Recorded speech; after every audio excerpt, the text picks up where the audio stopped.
Abortion is the product of failed masculinity. This is the belief of Men for Life, a US-based pro-life organisation focused on the inclusion of men in discussions relating to abortion. I'll be speaking to the CEO of Men for Life, Sean Corcoran, about his own journey from grief to grace and about the work of the organisation. Ultimately, we'll be looking to identify exactly what it is men can do to help end abortion. Sean, thank you very much for joining us. Now, Sean, you're the CEO of Men for Life, a pro-life organisation focused on the inclusion of men in human rights discussions, particularly with reference to abortion. What are some of the aims of Men for Life, and have you seen much success so far? Yes, thank you for having me, William. So Men for Life is a pro-life organization. We are considered a consistently pro-life organization, which has some meaning behind it. It means basically pro-life from the womb to the tomb, right? From conception until natural death. But our main focus is on the pro-life movement as it pertains to abortion and to protecting the unborn. And so what we're doing right now is we are working with pregnancy centers to create a fatherhood program to be implemented by pregnancy centers. So there's 3,000 pregnancy centers, just to use a round number, in the United States. And if we can reach 50 men a year with this fatherhood program, that's 150,000 men a year, right? So what they have found is, through numbers I received from the DT Foundation, a research organization, pro-life studies, is that 97% of men who see an ultrasound and complete a fatherhood program choose life. And so the pregnancy centers have just like dug their teeth and sunk their teeth into this, and they're getting the dad to come in by telling mom, hey, bring dad. And so in many cases where there's not a situation of abuse or something like that, but in many cases, mom is bringing dad. And so he's seeing that ultrasound on that first day. So then to get that 97%, what we need to do is have a fatherhood program that really gets to the heart of what does he want, right?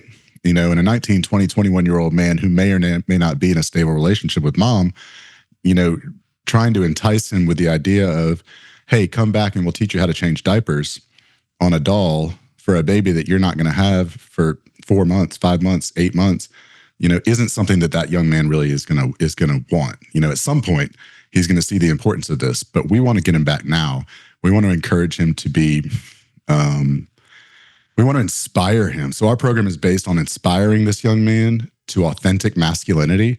And I think that gets to some of the other questions you have, but inspiring him to authentic masculinity, to a message that he's not heard before because maybe he didn't have a dad or a male role model, or maybe he had a bad dad or an abusive dad and he just doesn't want to be like him. And so giving him that mentor in the pregnancy center that lets him know that, hey, you can be more than what you've been told you can be, and we can show you how. You know, get him something he wants. So that's what we're really excited about right now, and that's what we're working on, to really try to reach as many men as possible. On the other side of that, reaching men just with the messaging, getting men involved, because people email me all the time and say, hey, how do I get involved? And I want to be active. How do I get involved? You know, we're talking I met with Students for Life last week. Kind of talk about how we can work with them to get more men involved on campus, in the universities and the high schools. And we're working, I don't know if you're familiar with the NIL deals that they have for college athletes in America. It's where now, like as of last year, maybe the year before, a couple of years ago, college athletes are allowed to make money off of their name, image, and likeness. So that's where the NIL comes from. And so we had the idea with an attorney friend of mine who is an agent, a sports agent, to reach college athletes and see if they would do a deal with us where they would use, they would do social media, they would wear our Men for Life shirts, things like that. Because, you know, the other young men on campus look up to those athletes. And so reaching out to them. And then we're currently working on creating a program through Men for Life where men can sign up, women can sign up to, and join, and we'll have weekly meetings with mentors, pro-life mentors, people in the masculinity space. And when I talk about masculinity, I'm talking about real masculinity, biblical foundation, not, this self-serving masculinity that exists out in the manosphere. But where we can really get people tuned into, hey, let's normalize talking about this, because that's the first step, right? Getting men to talk about it. And I think, as you alluded to earlier, Sean, your work really gets to the heart of the issue, which is sometimes all a woman, an expectant woman who's considering abortion, needs to hear from her husband, boyfriend is, actually, we can do this. We can look after this baby. He takes the lead there. Sean, I understand that you yourself have prior first-hand experience of the tragedy of abortion. Could you share some of this story with us? Yeah. So I was 19 years old, and I was away at college, and my girlfriend and I created a baby. She got pregnant, and she came and told me that she was pregnant, and I actually did start thinking, hey, how is this going to affect us? I don't think that the messaging that I was using was right as to her concerns, because she was concerned about her, right? And we know that now through research. That's the number one concern of mom, and it should be. But my concern was baby.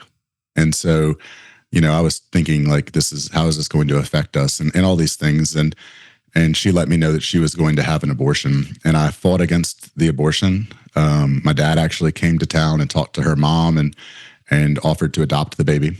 And so we did really everything we could to save the child, and we lost. And the impact that had, despite being told that, it didn't matter what I thought or what I felt, and despite the school, even when the school waived the young lady's classes because she was struggling after the abortion and they didn't want it to affect her grades. And then I went and talked to those same people. They were very clear that this didn't affect me.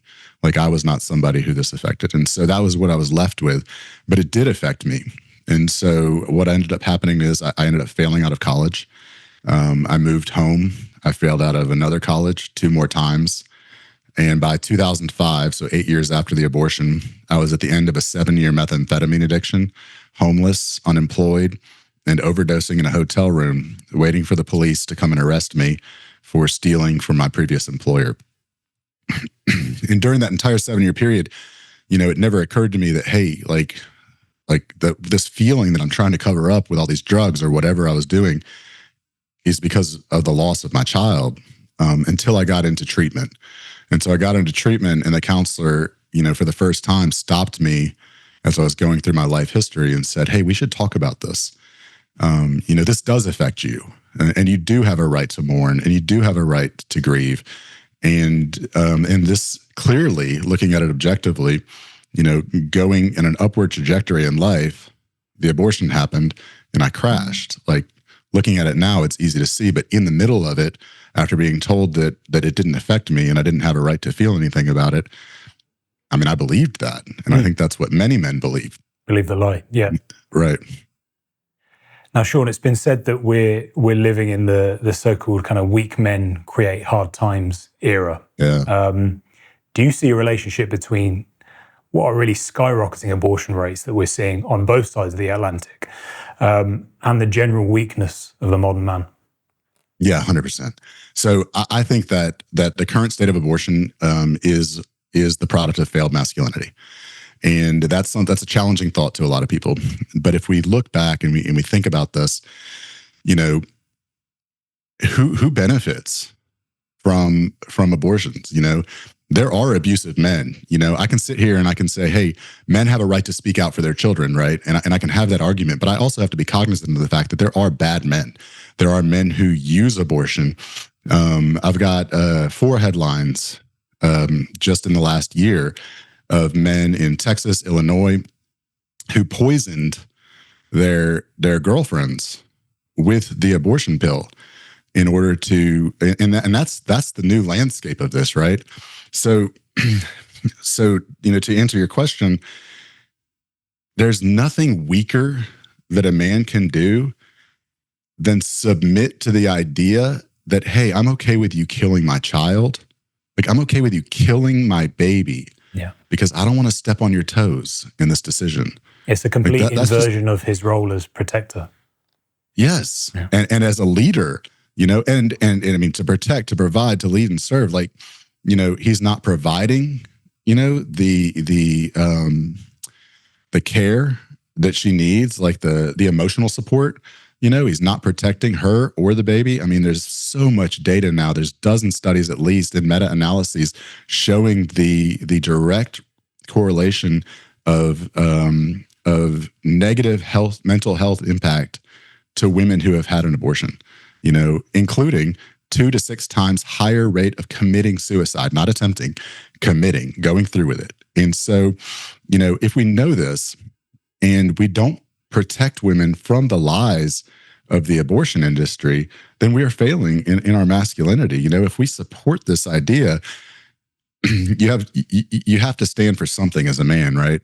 And when it comes to this, you have 2 choices. You can say, well, I stand for the woman's right to choose. Well, it's a choice between life and abortion, right? And abortion kills a baby every time. So it's a choice between life or death. So what you're saying is, I stand for life or I stand for death. And I think that we've gotten as a society to a point where men are scared to be men, because it's not just in the abortion argument. Like men have been beaten down, and told that we're bad and put in a corner and put in a box and said, you can't talk about this. You're evil. And I get this all the time on social media. And so there's this fear, and we shouldn't be sitting in fear, right? We should be leading in righteousness. And leading in truth, really. And so I think, yes, there's a very strong correlation to the weakness of modern man and the prevalence, the prevalence for abortion. Sean, you mentioned earlier some of the stories of men slipping their partners an abortion pill. Be assured that we've covered some of those stories, so they are getting the recognition that they deserve. And we have similar tragic stories here, very geographically close to home. Now, Sean, we recently saw the assassination of Charlie Kirk, a man who never missed an opportunity to speak out for the unborn child. In a real sense, he embodied the values of your organization in that he was evidently a strong father figure. He recognized the importance of the traditional family unit, and he gave his voice for the voiceless unborn. Now, how do we persuade more men to speak out against abortion and for the unborn child? Yeah, and I think it goes back to your last question. I think it's a call to masculinity. Even in pro-life circles, if we look at the overriding or the demographics, it's 90% women, who are active in the pro-life movement. And something that just came to me, let's call it God giving me a message that resonates with men, resonates with women too. But I think this really gets to the heart of a man is, and I'm talking about men who identify as pro-life. If we can agree that abortion is a spiritual war, and I think most people who are pro-life will say abortion is a spiritual war. If we can agree that abortion is a spiritual war, and if we can acknowledge that 90% of the people fighting in this war are women, then have we consigned ourselves as men to sit back and write checks to fund a war that we send our women off to fight? And when we hear that, right, like, I don't want to be that man. Like, but then the question becomes, what can I do? And that's where Men for Life is really working to formulate strong answers to that on what can we do. The biggest thing we can do is mentor the next generation of young men to make the better decisions, right? To lead those young women and to save the babies on the front end. Like, that really is the first thing we can do, because if we can recognize, and this is another call to action, if we can recognize as men, and a lot of times men in our generation, which I just classify as everyone from 25 and up, right? Yeah. Can look at the younger generation of men and say, man, like, these guys suck. Yeah. Like, they are weak. And I think they don't know what it means to be a man. You're dead right. And I've seen it firsthand, Sean. And I think it's done with good intentions. So pro-life men who are maybe responding to what the culture wants of them, we think, well, the culture might respond better if we push pro-life women to the fore, because they'll be more receptive to their message. But I think if anything, pro-life women are maybe looking back and saying, actually, we're emboldened by your help. Directing this to pro-life men, we need your help as well, essentially. Yes. Yeah. 100%. Like they're like they want to know where we are. Like, where are we?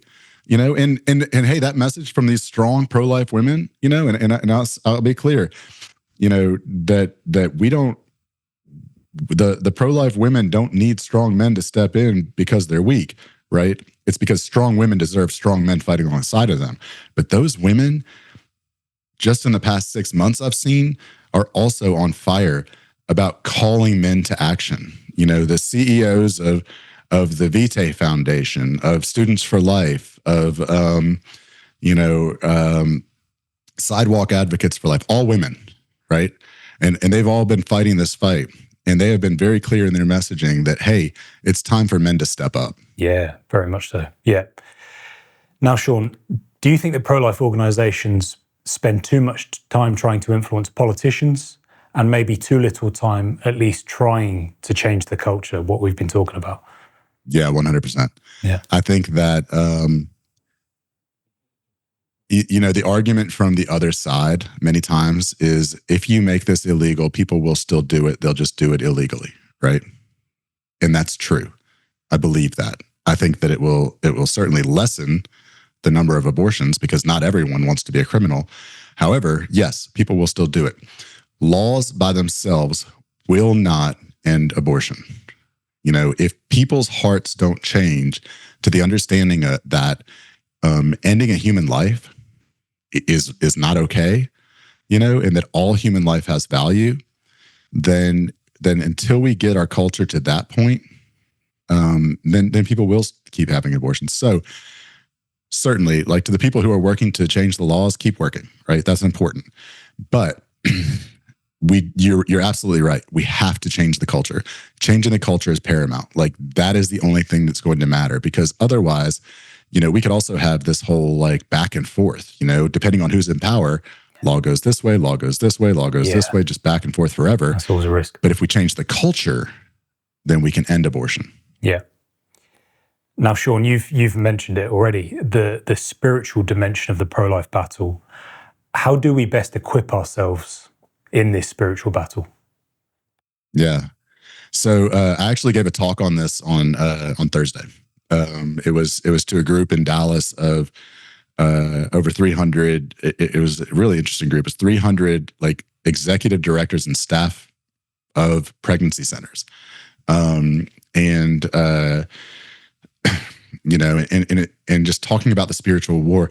So if I may just reference the Bible, you know, if we look at, you know, this is a spiritual war, right? Like, you know, from Ephesians 12, you know, this is not a war of flesh and blood. This is a war against principalities, powers, and leaders and rulers of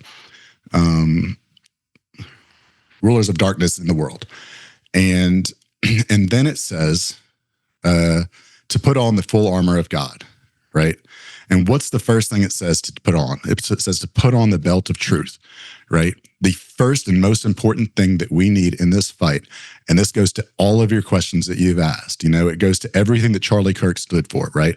It goes to the heart of the spiritual war. You know, Satan is the father of lies, John 8:44, and it goes to, you know, and then the only thing we can stand on is truth, right?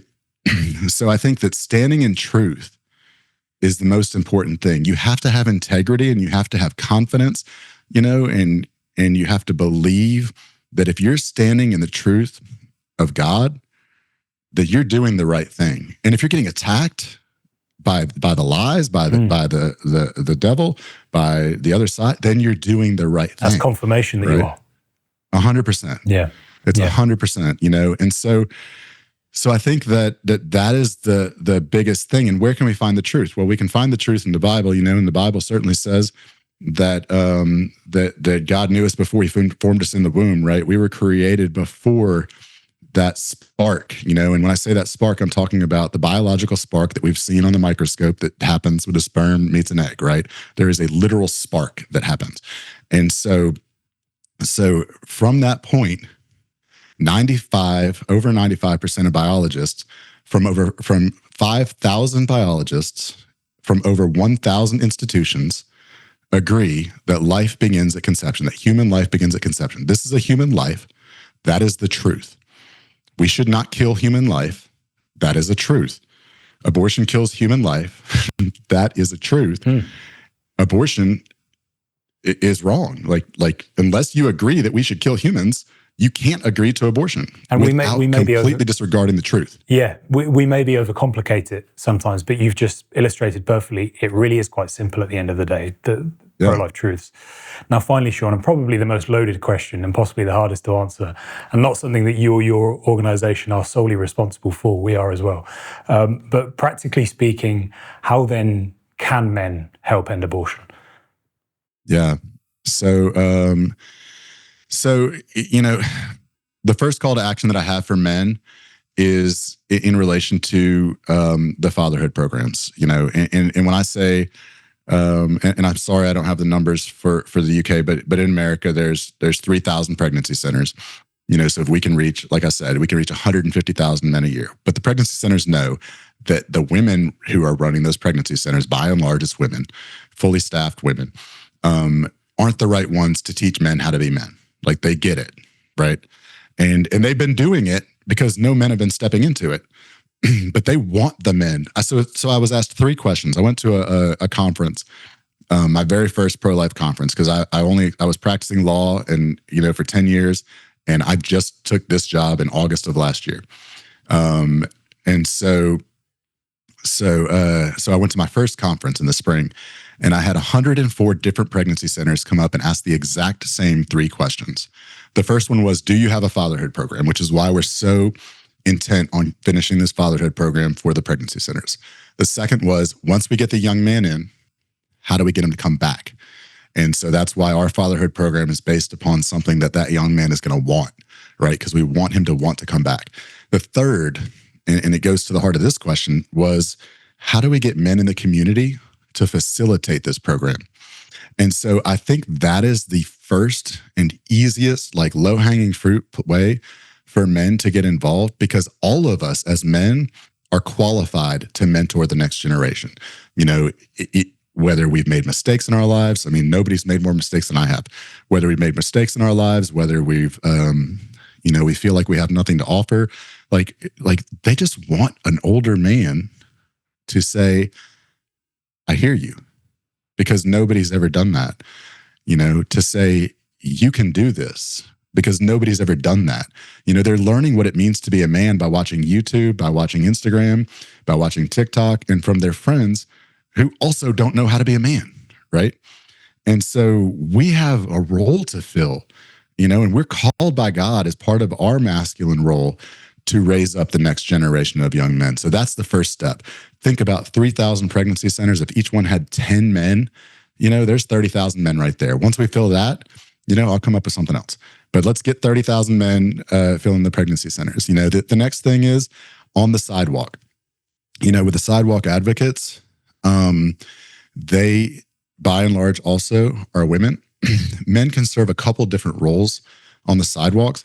The first is to just add a level of security, and safety for the people that are there. Not that they're going to go out and they're going to start fights. No, because but just the knowledge that they're there. Yeah. Just makes everybody feel more secure, tones things down a little. Sure. But then when those men come to the abortion clinic, because unlike the pregnancy centers who are inviting the men into the pregnancy center, the abortion clinics are not allowing the men into the abortion clinic. So they're sitting on the sidewalk. And many times the stories from the men on the sidewalk are, well, I went and talked to him and I said, hey, how do you feel about this? And he said, well, I want the baby, but it's her body, her choice. And so the sidewalk advocates can, and women may not feel comfortable going up and talking to these men, but if men are on the sidewalk, they can talk to them and say, hey, you have a chance. You still have a chance to say something. You still have a chance, and there's stories where these young men did go in and say something. And both of them came out beaming because neither one of them wanted to do this. But she said, "What do you want to do?" And he said, "It's your body, your choice." And she heard the entire burden of this decision is on you. So you have to figure this out. Yeah. And I'm not committing to being there for you, you know? And so just men on the sidewalk is another big thing. And it's fantastic that you have the opportunity to do that in America, because of course, as of about 2 years ago now, with buffer zones in this country, we now literally can't be within 200 meters, 150 meters, I believe it is, down in England, Wales. We can't be in the vicinity of an abortion clinic. So any pavement counselling, we have to do 200 meters away. So we're both up against it on both sides of the Atlantic, very much. Sean, thank you for speaking to us today, and thank you for the work that your organisation does, both in holding men to account, but also in encouraging and supporting men as well. Yes, thank you, William. I appreciate the time. Thank you, Sean. God bless. All right, bye.